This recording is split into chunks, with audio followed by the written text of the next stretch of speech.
Eu só para finalizar, né, eu fico preocupada com a única coisa que me preocupa é esse marketing do politicamente correto, entendeu?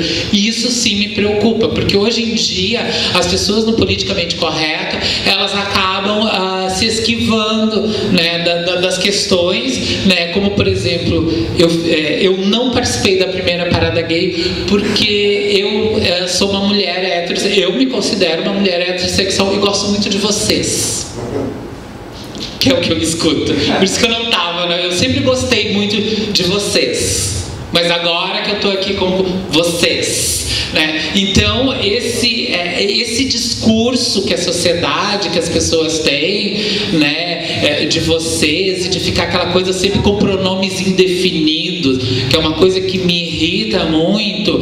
Assim, na sala de aula, uma colega pegou e disse assim, para um outro colega que no Face e no grupo, no WhatsApp do grupo da turma, ele tá paramentado com a religião afrodescendente, né?